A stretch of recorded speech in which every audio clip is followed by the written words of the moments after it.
Sehingga di beberapa riwayat dijelaskan ada orang yang 500 tahun ibadah, nggak pernah maksiat. Ditanya sama Allah, kamu masuk surga karena apa? Karena ibadah saya ya Allah. Ya sudah, surga kamu 500 tahun saja, karena ibadah kamu 500 tahun. Ini cerita umur-umur orang dulu. Ya Allah, katanya surga engkau ini selamanya. Ya kalau yang selamanya itu rahmatku, kalau amal kamu terbatas ya surganya sesuai amal kamu ya terbatas. Ya sudah ya Allah, berarti masuk saya surga saya ini karena fadl engkau, karena anugerah engkau. Itu namanya apa? Diroyah. Diroyah itu satu kajian analisis di mana kita percaya riwayat, tapi kemudian punya logika, punya diroyah. Ini penting supaya tauhid kita ini kuat. Jadi dulu ada orang yang sangat cerdas, namanya Jubair bin Mut'im. Dia saking cerdasnya, juga kaya, juga tokoh, dikirim sebagai delegasi pembebasan Asra Badrin, tawanan Badar. Kemudian pas datang ke Masjid Nabawi, Nabi delalah pas baca Wattur wa kitabim mastur. Sampai pada titik Nabi baca Am khuliqu min ghairi syai'in am humul khaliqun. Apakah penciptaan yang sedemikian canggih itu dimulai tanpa perwujudan, tanpa sesuatu yang real, yang maujud? Orang itu langsung bersimpuh, matur, ya Rasulullah saya Islam. Kada qalbi yatir, hampir hati saya, otak saya, pikiran saya itu terbang. Karena logika yang dibangun ateisme misalnya, kalau alam raya ini dimulai dari nihilisme, berarti logikanya apa? Al-adamu yakhluqu maujudan. Alam raya ini kan maujud. Maujud itu ada. Kalau yang lebih dulu itu ketiadaan, berarti ketiadaan menjadi sebab kewujudan. Kalau dalam bahasa Arab itu al-adamu yakhluqu maujudan. Sesuatu yang harusnya nggak jadi faktor karena ketiadaan, menjadi faktor sesuatu yang nyata. Itu kan nggak masuk akal. Ya, kalau alam raya ini ada al-adam sing yasbiku maujudan, berarti alam raya ini al-adamu yakhluqu maujudan, suatu yang tidak ada menciptakan yang ada. Dengan logika itu terus kita ngaji, diajari sama guru-guru kita, sifat dasar Allah itu maujud. Wallahu maujudun qadimun baqi. Terus masuk. Yang harus distatuskan pertama dari Allah itu apa? Maujud, wujud. Karena dengan wujud ini layak menjadi penyebab adanya alam raya ini. Sehingga ketika kita menolak faham nihilisme atau ateisme, faham tanpa Tuhan, tanpa pencipta awal, kita punya diroyah. Bahwa tidak mungkin ketiadaan ini menjadi sebab perwujudan alam raya ini. Yaitu amkhuliku min ghairi syai'in. Masa alam raya ini diciptakan tanpa sebab yang nyata, yaitu wajibil wujud. Siapa itu? Allah Subhanahu wa ta'ala. Begitu juga menyangkut sholawat. Orang boleh beda pendapat tentang redaksi sholawat. Ada yang sholli ala Muhammad, ala Sayyidina Muhammad, Nabi Muhammad. Monggo lah masalah redaksi saja. Tapi setelah dianalisis, Nabi itu Pak Rektor, jadi Nabi setelah Nabi Isa saking dihormatinya sampai dituhankan. Juga jadi Nabi yang ada cerita masih hangat, orang Yahudi itu bunuh Nabi. Jadi yang satu mendudukkan Nabi sedemikian tinggi sampai kayak Tuhan. Yang satu menjatuhkan Nabi sedemikian rendah sampai dibunuh. Kayak apa susahnya jadi Nabi Muhammad SAW. Kemudian dengan gampang Hadaddin agama ini bikin syariat yang bernama sholawat. Redaksinya monggo lah sesuai tradisi masing-masing. Allahumma sholli ala Muhammad, Allahumma sholli ala Sayyidina Muhammad, ala Nabiyina Muhammad, monggo lah. Tapi yang jelas redaksi ini kalau didiroyah dikaji. Allahumma itu Tuhan, Tuhan itu pemberi. Wa Muhammadun wa injalla qadruh abdun min ibadi. Muhammad apapun tinggi derajatnya tetap berstatus hamba. Sehingga agama ini terjaga oleh sighatus sholawat. Agama ini terjaga oleh redaksi sholawat. Yaitu Allah tetap pemberi sebagai Tuhan yang enggak tersaingi. La syarikalah. Rasulullah Muhammad wa injalla qadruh. Apapun prestasinya bisa mi'raj, bisa apa saja, tetap seorang hamba yang butuh muhtajun ila rahmatih. Jika redaksi Allahumma sholli ala Muhammad ini mengukuhkan yang Tuhan tetap Tuhan, hamba pilihan tetap hamba pilihan. Tentu dengan redaksi ini kemudian kita mendudukkan Nabi benar-benar posisi terhormat. Itu orang yang paling berhak dapat askat tahiyat, mendapat penghormatan Allah paling tinggi, yaitu Rasulullah Muhammad SAW. Dan itu diulang-ulang oleh Allah. Subhanalladzi asra bi abdi. Status hamba ini diulang. Lagi-lagi ini bernama diroyah. Bernama apa? Contoh ketiga misalnya fihi ayatum bayinatum maqamu Ibrahim. Dulu orang Yahudi itu ada diskusi masif. Syaratnya Nabi itu mbah-mbahnya harus Nabi. Harus keturunan Nabi. Kemudian semua Nabi rata-rata di Palestina, di Syam. Lalu Muhammadnya asal-usulnya dari mana? Tahu-tahu orang Arab kok Nabi. Padahal orang Arab itu dulu jahiliyah. Walhasil terus diceritakan bukti Muhammad ini turunan Ibrahim adalah ada jejak kaki Nabi Ibrahim di dekat apa? Ka'bah. Fihi ayatum bayinatum maqamu Ibrahim. Kalau Nabi Ibrahim pernah di Mekah, artinya beliau pernah meninggalkan turunan yang di Mekah. Itu bernama Nabi Muhammadun sallallahu alaihi wasallam. Itu disebut fihi ayatum bayinatum maqamu Ibrahim. Nah, itu namanya diroyah. Diroyah itu satu perilaku keseharian kita beragama, kemudian tahu logikanya. Yang keempat misalnya, mangkana yu'minu billahi wal yaumil akhir fal yukrim apa? Jaro. Orang yang iman karena Allah dan Rasul, maka memuliakan tetangganya. Andaikan pakai hukum sosial, tentu kalau tetangga kita baik, kita baik. Kalau kurang baik, kok kurang penggawean kan gitu. Tapi dulu itu pernah ada seorang ulama itu dibully ya, dikerjain sama anak muda tetangganya. Pak Kiai datang ke rumah saya, orang ini datang. Kemudian setelah di rumahnya, saya tidak jadi butuh sama Pak Kiai, silahkan pulang. Itu Kiainya senyum menikmati. Dan itu terulang 3 kali. Dibully seperti itu, dikerjain terulang 3 kali. Lalu tetap Kiainya tuh asik, seneng sekali. Lama-lama muda ini tanya, kenapa engkau tidak tersinggung? Padahal saya kerjain sampai 3 kali. Tak undang, terus tak suruh pulang, tak undang, tak suruh pulang. Kata Kiai tadi, yang memerintahkan baik sama tetangga itu Allah. Jadi saya nikmati ketika bisa baik sama Anda. Tidak ada urusannya dengan perilaku Anda yang menolak saya. Nah itu terus kita tahu, memang motifnya kita baik sama tetangga karena iman sama Allah dan Rasul, bukan hukum kompensasi sosial. Jadi kalau mau diteruskan Pak Rektor, saya ngajar di sini ya karena perintah Allah itu orang alim harus ngajar, bukan karena perintah Rektor. Kalau diteruskan. Ya saya mohon juga gitu, para dosen, para karyawan di sini, kalau nggak khianat dengan UI itu karena takut sama Allah, jangan takut sama Rektor. Kalau Anda baik juga karena Allah, jangan baik karena apa? Rektor. Bagaimanapun ya semua kita ini makhluk. Makhluk itu la yadurru wa la yanfa. Begitu juga melihat Indonesia. Melihat saya ini kan ikut di UI itu lama sekali, ikut sama Profesor Zeni, dari Profesor Zeni nulis tafsir. Mungkin Pak Harsoyo tahu banyak, dulu Pak Lutfi ya tahu banyak. Tapi saya memang nggak pernah terbuka karena ya memang nggak ingin sebenarnya. Kondisi ini kondisi darurat. Sehingga saya tahu cara berpikir Profesor Zaini, ya tahu komitmen beliau pada UI. Dan pendiri UI memang ya banyak yang dari tokoh NU, Muhammadiyah, dari tokoh-tokoh ormas yang lain. Memang didirikan banyak orang. Hingga UI memang nggak milik ormas apa tertentu. Dari satu sisi memang baik, nggak dikuasai ormas tertentu. Tapi nanti kalau keterusan ya nggak berbentuk. Ya sudahlah dikelola saja. Sambil-sambil jelas, sambil-sambil kadang nggak jelas. Yang penting ikhlas tadi. Karena kalau terlalu asobia itu jadi repot. Kita ini yang nekuni fikih itu tahu. Kalau tidak kuno itu madhabnya Hanafi. Kuno itu madhabnya Syafi'i. Tahu-tahu seakan-akan Imam Syafi'i itu NU, Imam Abu Hanifah itu Muhammadiyah. Padahal ini orang-orang yang sebelum NU dan apa? Muhammadiyah. Jadi kalau kita yang nekuni ilmu itu biasa saja dengan perbedaan. Tapi kalau orang-orang yang nggak siap dengan perbedaan itu sampai Allah disifati Ta'ala itu tidak terima. Padahal Ta'ala itu maknanya Maha Luhur, yang Maha Agung. Jadi ada seorang kiai kebetulan pidato pertama Pak Rektor. Assalamualaikum warahmatullahi ta'ala wabarakatuh. Ilmu balik kedua ini nggak terima karena itu dianggap bid'ah ada Ta'ala. Hanya dia bilang Assalamualaikum warahmatullahi ta'ala wabarakatuh. Itu saking asobiahnya itu Allah ditambahi Ta'ala itu tidak terima. Padahal Ta'ala itu maknanya Maha Agung.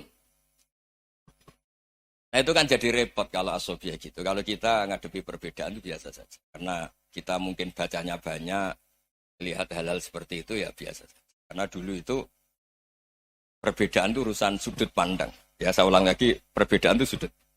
Allah yang Tuhan saja sering didebat sama nabi-nabinya. Karena urusan sudut pandang apa? Saya beri contoh ya. Suatu saat Khalilur Rahman Ibrahim itu saatnya meninggal sama Allah, Israel disuruh. Israel itu Ibrahim saatnya meninggal, ambil nyawanya. Setelah datang ke Ibrahim, ya Khalilur Rahman Ibrahim, saya disuruh nyabut nyawa Anda. Itu Israel dipaksa mikir sama Ibrahim. Hal ra'aita khalilan yumitu khalilah. Kamu tahu orang yang mencintai kemudian bunuh yang dicintai. Itu logika agak benar. Akhirnya Israel kan nggak biasa debat, kan nggak dilatih debat. Gak pernah ikut lomba UI debat ilmiah. Dia taunya nyambut nyawa aja. Kembali ke Allah. Ya Allah, kata Ibrahim, hal ra'aita khalilan yumitu khalilah. Masa kekasih bunuh yang dicintai ya. Tapi kata Allah santai. Bilang ke Ibrahim, hal ra'aita habiban yakrahu ayyalqa habibah. Masa katanya dia cinta saya, kemudian ketemu saya tidak berani. Israel mater lagi. Logikanya gini Ibrahim, masa yang dicintai sama yang ketemu yang dicintai nggak berani? Ya udah ketemu aja. Katanya yang meninggal itu.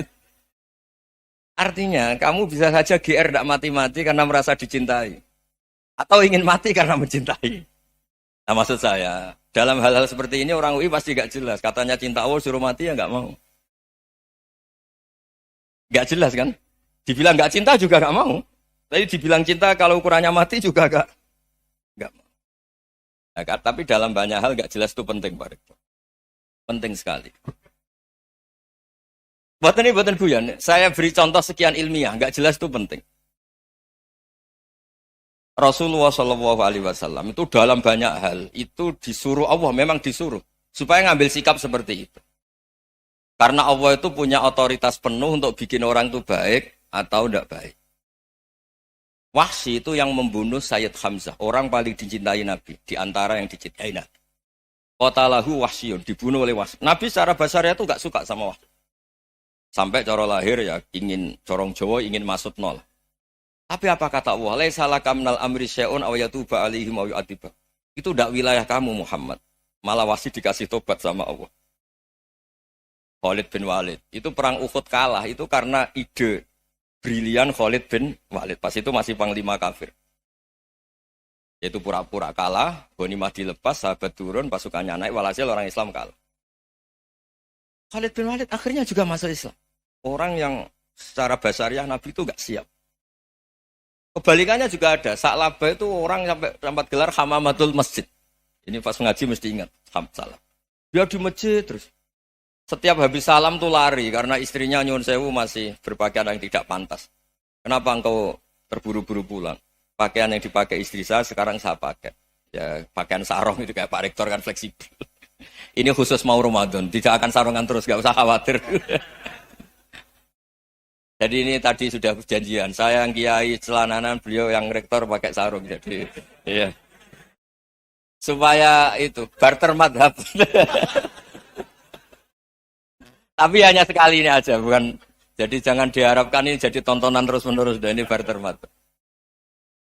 Saya sama Profesor Kores juga sering gitu. Saya pakai sarung yang dihadiahi beliau pakai sarung yang dihadiahi saya. Memang itu tradisi Islam. Tahadau tahabu. Kamu saling memberi hadiah, maka kamu saling mencintai.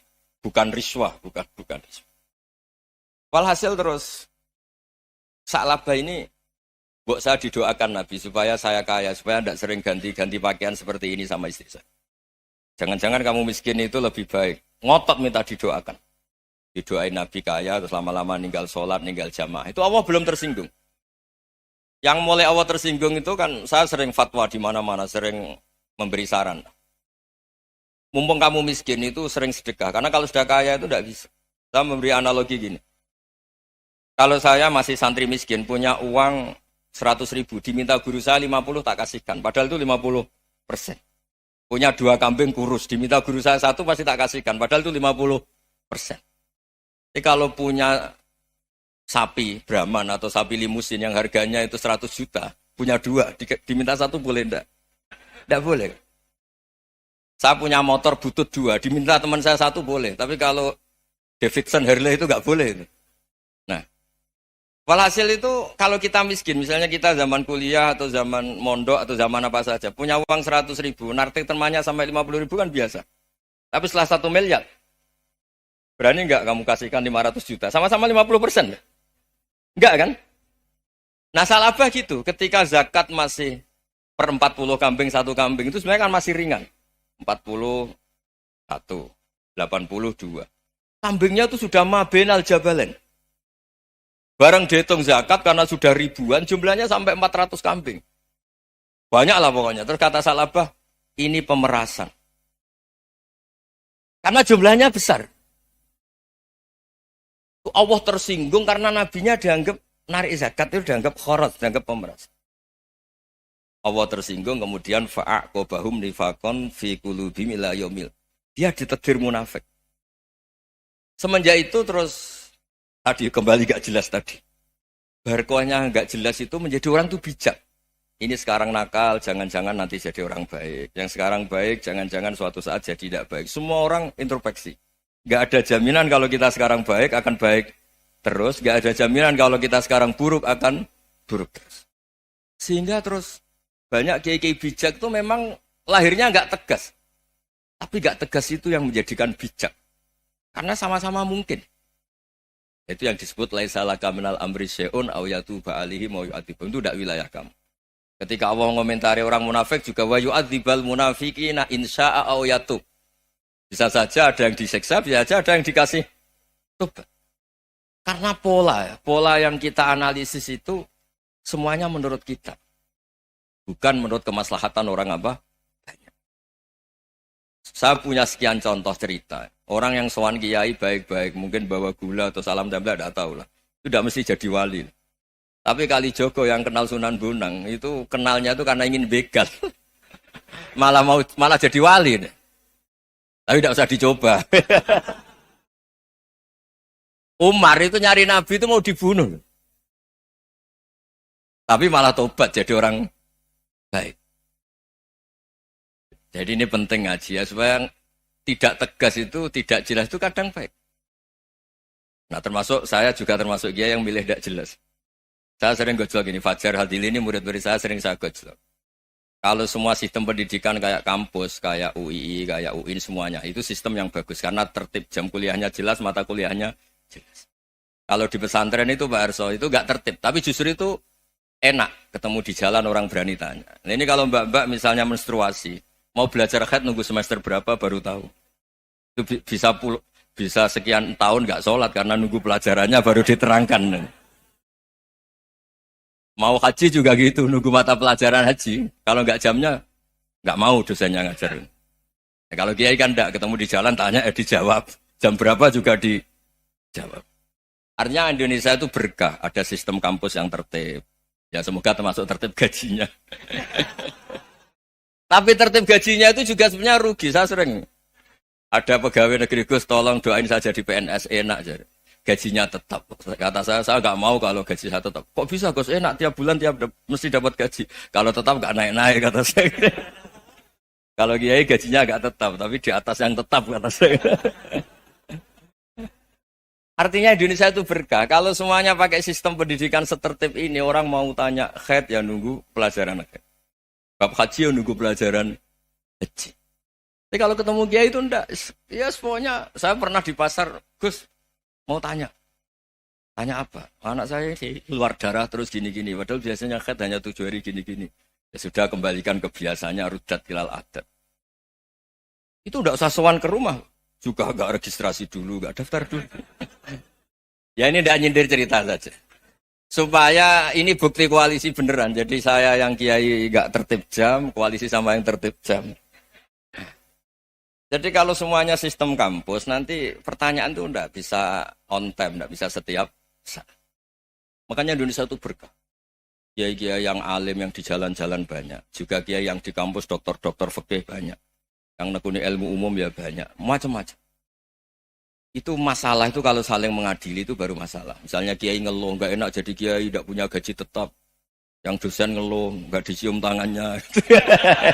Karena memang unik Indonesia itu. Kalau guru fikih kok dosen itu tetap enggak dicium tangannya. Karena pikirannya anak-anak itu, wong sudah bayar disuruh nyium. Itu kayak di alam sadar tuh gitu. Kalau kiai itu kan anak-anak gak bayar itu. Ya opanya cium tangan itu.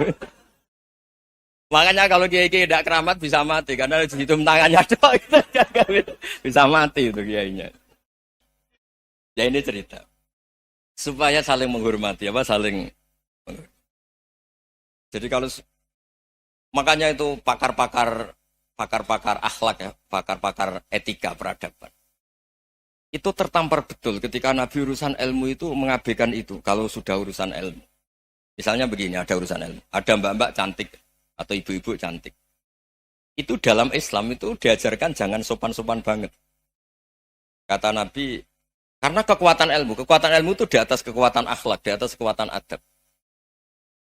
Ya nisa an-nabi lastunna ka ahadim minan nisa. Ini taqaitunna fala takhdu'na bil qaul. Fa yatma alladzi fi qalbihi maradun. Misalnya ada mbak-mbak cantik, menarik. Kemudian sopan misalnya sama Pak Fajarin sama dosen-dosen. Monggo binara. Wah itu bahaya pikirannya kemana-mana itu. Orang yang imannya pas-pasan, berarti mau. Maksud saya kalau cantik, menarik ketemu di jalan, biarin aja dosennya. Mau kemana biarin aja. Gak usah dihormatin. Kalau dihormatin, Pak mau kemana sadereno bisa bahaya. Nah, biarin aja. Kalau tanya, Dek ini alamatnya mana? Cari sendiri Pak. Karena hanya dengan cara itu, si Pak dosen ini gak kepikiran. Gak ada orang suka, orang kedus itu gak akan. Tinggal sudah cantik, sopan. Wah bisa pikirannya macam-macam. Itu ilmu. Fala takhdu'na bil qaul. Kamu jangan terlalu lirih kalau ngomong. Fayat ma'alladzi fi qalbi maradun. Orang yang pikirannya masih kotor pasti berpikir yang negatif. Anda mungkin demi sopan sama dosen Anda. Tapi sejauh mana dosen Anda juga berpikir positif. Itu kan uji iman sama uji nyali. Nah, sama pejabat yang sopan sama kiai mungkin punya Alphard, punya Robicon, punya terus bawa uang banyak. Terus sama kiai cium tangan hormat. Jangan-jangan kiainya yang pikirannya macam-macam. Ini berarti bisa jadi muhibbin potensial misalnya. Nah, saya ini termasuk kiai yang pengagum ilmu. Sehingga saya sama orang yang medit, yang kikir sama saya itu saya senangnya bukan main. Kenapa? Karena kalau orang medit itu gak berhak nuntut. Tapi kalau orang lomo 1 juta minta surga, 2 juta ya minta apa? Surga. Gus, salam template. 200.000 aja kadang minta surga. Tapi kalau yang kikir-kikir ya sudah salaman tok sudah. Gak minta apa-apa. Kan dia tahu diri, gak bayar kok minta. Maksud saya, Islam itu luas. Dinikmati saja, Pak. Dinikmati saja. Nah itu diroya. Maksudnya itu diroya. Diroya itu, kamu tahu aturan Islam itu kamu harus yakin khairihi wa syarrihi minallah. Semua itu ujian. Tapi kemudian dikaji. Makanya saya ini termasuk pengagum Imam Syafi'i. Imam Syafi'i itu dikasih tahu. Ada orang yang di depan engkau cium tangan hormat. Itu di luar ngomong-ngomong. Ngata-ngatain Anda. Imam Syafi'i tertawa-tawa. Sewenang. Tuh, ada ini dikata-katain di luar kok. Kok tidak kamu anggap munafik malah tertawa. Berarti saya wibawa. Di depan saya nggak berani. Dianggap enteng saja. Dibilangin, sebagian orang kampung sini nggak suka sama engkau. Baguslah, tidak akan pinjam uang sama saya. Di mana-mana orang pinjam minta tolong itu karena seneng. Kalau benci kan enggak. Intinya dianggap enteng saja. Yang terjadi di dunia ini semuanya dianggap enteng saja. Man asa ilaika faqat atlakoka. Yang berburuk sama kamu itu membebaskan kamu. Coba kalau akrab, titip. Ya misalnya akrab sama Pak Fajar. Bilangkan ke Pak Rektor, sangkap tuh jadi guru tetap atau apa, kan ribet. Kalau tidak cocok kan nggak minta apa-apa. Makanya hati-hati Pak Rektor sama yang akrab-akrab itu. Itu dulu saya juga nggak paham. Di antara wasiat Bapak yang sering diulang-ulang tuh itu. Suatu saat kamu jadi kiai, ngelola orang nggak seneng tuh gampang. Sudah, situ orang lain. Tapi kalau ngelola orang orang seneng tuh repot. Mintanya aneh-aneh. 100.000 aja minta surga. Hanya teman tenis saja minta naik jabatan. Intinya itu ya sudahlah dikelola. Yang seneng ya berkah, mungkin teman berjuang, teman diskusi. Yang nggak seneng ya berkah, karena ini tidak minta macam-macam, enggak seneng. Nah itu namanya diroya. Diroya itu satu kajian keilmuan yang menjadikan kita ini nyaman dengan riwayat-riwayat panduan-panduan dari Rasulullah Shallallahu Alaihi Wasallam kayak tadi. Kenapa sih tentang baik sama tetangga, baik sama tamu? Hitung-hitungannya itu mangkana yu'minu billahi wal yaumil. Saya pernah dicium sama orang miskin yang akut miskin betul. Itu tak ajarin, Anda ini lebih hebat ketimbang orang-orang kaya. Misalnya gini, misalnya ada komunitas rektor atau kiai besar. Saya ini kata orang banyak termasuk kiai besar. Mungkin kalau pinjam uang itu karena mau beli mobil, aksesoris mobil, karena kita kiai top atau rektor atau orang-orang top. Kalau sesama orang miskin itu pinjem-pinjemannya itu urusan beras, itu urusan nyawa. Keren mana? Nyelamatkan nyawa sama aksesoris mobil. Nyawa. Jadi pahala kamu pasti lebih besar itu. Itu senengnya jadi orang miskin terus keterusan sampai sekarang. Itu. Lo coba kalau menteri sama menteri, rektor sama rektor, kira-kira pinjemannya apa Pak Arso? Kan kalau mau beli mobil atau mau umroh VIP, pokoknya yang keren-keren. Kalau orang miskin pinjam karena apa? Makan kan? Beras kan? Makanya kalau yang sedang miskin monggo lah, kalau ingin teruskan. Maksud saya Islam itu seenak itu. Islam itu segampang itu. Sudahlah yang sedang miskin ya keren. Karena sekali sosial itu urusannya apa? Nyawa. Tapi kalau miskin semua ya Indonesia bisa tutup kan. Ya sudah yang kaya-kaya itu saya mengatakan Indonesia karena bayar pajak yang menjadikan Indonesia berjalan. Tapi ya dipakai yang benar. Nah, begitu seterusnya. Ada kiai miskin cerita ke kita. Terus enak jenengan alim, terus punya santri banyak, bisa ngajar di mana-mana. Saya bilang, hebat kamu. Dia hidup di daerah tertinggal. Itu yang diajarkan kan hanya tauhid.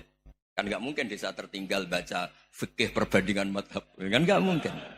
Kalau yang kayak Pak Fajar, Pak Sadali kan nggak mungkin. Fikih perbandingan apa? Madhab. Menyorot madhab dunia. Gaya engkek-engkek itu kan nggak mungkin. Tapi pertanyaannya, yang menyelamatkan masuk surga itu tauhid apa perbandingan madhab? Tauhid. Ini hanya mengajarkan fardu kifayah, sunat-sunat. Ini Anda mengajarkan fardu ain. Surganya dulu kamu. Oh terus senangnya jadi kayak gitu. Karena yang diajarkan apa? Tauhid. Sementara kita yang gaya-gaya ini, ajarkan perbandingan apa? Madhab, studi banding ke Al-Azhar kemana-mana. Ini enggak, tauhid. Dari orang nyembah pohon jadi nyembah Allah Ta'ala. Keren enggak? Keren. Jadi terus kiai sama saya senangnya bukan karena tak bela. Tapi ada yang agak kurang ajar, tanya saya. Kalau itu hebat, kenapa Gus gak mau jadi kiai desa? Waduh. Wah ya repot kalau pertanyaan. Terus tak jawab, kalau saya jadi kiai desa, kamu ngangsu ilmu dari mana coba? Ya dari jenengan, ya kalau sama gobloknya ada bisa. Ya sudah, Gus aja yang jadi kiai besar. Maksud saya, ya sudahlah kita begini seperti yang saya ajarkan di sini, saya sarankan. Supaya orang itu tahu. Nah, ini namanya diroyah. Makanya kata Imam Ghazali itu, kalau kamu ingin sopan gampang, melihat anak kecil, Wa aqallu minni dzamban, dia dosanya lebih kecil. Karena masih kecil kan, tentu secara dosa enggak banyak. Kalau melihat orang yang tua, wa aktsaru minni ibadatan, dia tentu ibadahnya lebih banyak karena umurnya lebih banyak. Sehingga terus semua orang lain tuh di depan kita itu hebat. Ya semua orang lain sama, misalnya Pak ini rektor, misalnya Fathul Wahid rektor, tanggung jawabnya lebih banyak, berarti pahalanya lebih banyak. Tapi sama, ketika melihat Nyon Sewu, melihat pegawainya yang secara lahir di bawahnya, ini tanggung jawabnya enggak banyak, pasti salahnya juga enggak. Itu yang diajarkan Rasulullah SAW, sehingga enak. Tapi kalau kita melihat orang lain selalu salahnya, itu pecundang. Allah saja tidak seperti itu kan, amal baik ya ada khairan, amal buruk ya ada saron, semuanya dilihat oleh Allah Subhanahu wa Ta'ala. Saya itu punya teman Gus, agak beling, agak seenaknya. Dulu miskin. Wah itu seenaknya betul. Kayak kenal Tuhan. Tak tanya. Kenapa kamu seenaknya? 1 bulan tuh labanya bisa 200 juta sampai 500. Sampai 1 miliar. Saya itu Gus. Setelah duha itu perkembangannya bagus. Setelah duha itu. Saya pernah miskin. Kan kata apa? Ingkana rizki fisama. Wa ingkana qalilan. Ya kalau fisama fa'anzilhu. Terus wa ingkana qalilan fakasirhu. Kalau sedikit perbanyak. Ini trennya sudah benar semua. Nah, wa ingkana haroman fatohiru. Kalau haram yang kau sucikan. Makanya saya seenaknya, kalau qalilan sudah fakasiru, paling trennya yang nggak bener juga fatohiru. Kata dia yakin kalau yang nggak bener-bener sudah disucikan Allah. Karena yang lain-lain sudah. Dari miskin sudah kaya, qalilan sudah fakasiru. Paling yang haroman juga sudah fatohiru. Gitu. Tak tanya. Lah kamu kok tahu? Polanya sudah ada Gus, karena sang qalilan. Kamu sembrono sama Tuhan kok begitu kan? Tapi apapun itu, seneng saya. Seneng saya sering salah teh, makanya saya mohon.